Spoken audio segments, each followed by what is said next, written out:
Bet taip piešia, gal žinot, vat visa visuomenė, filmai dar kažkas piešia, kad tai yra pavojinga ir panašiai ir pačiam kunigui. Tai žiūrint, kas ten darosi, žinai, tai tu, čia, kaip sakyt, sudėtingas yra atpažinimo procesas, gal sakykime taip.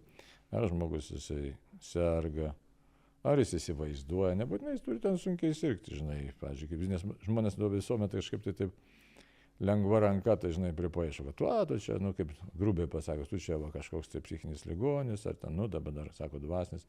Mes visi iš tikrųjų čia ligoniai, jeigu taip čia visus gydyti reikia rimtai, paklausk gerą psichiatrą, čia visi neurotikai arba dar kažkokį nukreipimą turi ir panašiai.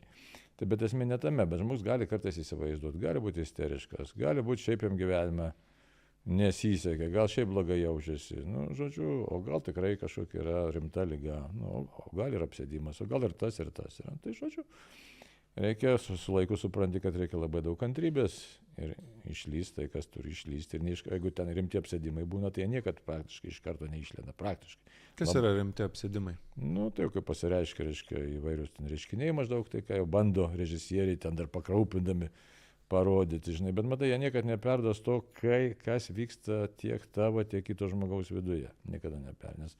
Tai plokščia vaizdą, mes dabar čia šnekam, tai čia plokščias vaizdas yra, žinai. Jeigu čia aš pradėsiu stūgauti ir pats čia, tai kas čia, parėkavai. O dargi žmogaus asmenybė iš ko susideda. Emocijos yra jausmai, vidaus tai visi pojūčiai, net kurie sunku įvardinti, kad savijauta, bauginimas yra, žodžiu, yra kalbančių tų dvasios, būna kalba ten svetimom kalbom kalba, šiaip labai daužo žmogus, bet tai labai, ten sunku išpasakot viską. Sakysim, lygos atveju, tai ar tu saigdinsi tą žmogų Jėzaus vardu, ar tu nesaigdinsi, jisai vienodai reaguoja. Jeigu ten apsėdimas, jis visą laiką reaguoja Jėzaus vardą. Šiaip iš esmės piktoji dvasia nieko daugiau nebijo, tik tai Jėzaus tėvą.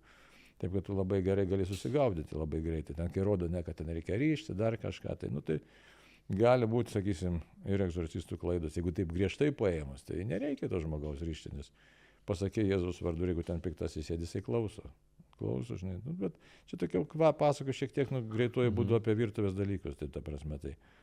Bet esmė tai yra malda ir ta malda ne bet kokia turi būti. Jis turi būti su labai dideliu tokiu nusižeminimu, ką reiškia. Nuolankumu, Dieve, tavim pasitikiu, tu čia esi. Vienas momentas ir kitas momentas, tu turi tikrai į tą žmogų žiūrėti su rūpesčiu ir su dėmesiu ir su meile. Tai piktoji dvasia labai nepakančia meilės ir labai gerai jaučia, reiškia, ar tu tą žmogų rimtai traktuoji. O kova tokia šlykšti, iš tikrųjų, jauties, kaip aš esu sakęs interviu, jauties taip, kad tai būtų, į kokį, nežinau, išmatas įmestas, žinai. Tai būna įvairių, pavyzdžiui, po didžiulio. Yra buvo tokių atvejų, kad, sakysim, čia iš tos koplytėlės išeini ir atrodo, kad dabar mes čia sėdim, ne čia labai šilta, ne čia labai vėsų, žinai, tiesiog, o buvo žiemos metas, aš išeinu į lauką ir nesusigaudai, koks metų laikas, nes tu net nejauti, savęs nejauti, tai tokios įtampos būna, žinai. Tiesiog įtampa, tu jos, tai ko čia reikia, kokių savybių, nei čia... Psichologiškai stiprus vis tiek žmogus turit būti. Ką žinau, kas tą gali vertinti. Čia stiprus, čia į parduotuvę susirėjai su pardavėjai ir nebestiprus, žinai. Čia, žinai, čia. Ačiū, kad peržiūrėt šitą vaizdo įrašą iki pat pabaigos. Mums padės jūsų palaikymas, o tą galite padaryti paspaudę mygtuką patinka ir prenumeruoti. Jeigu norite išklausyti visą pokalbį, jo nuorodą rasite šio video aprašyme.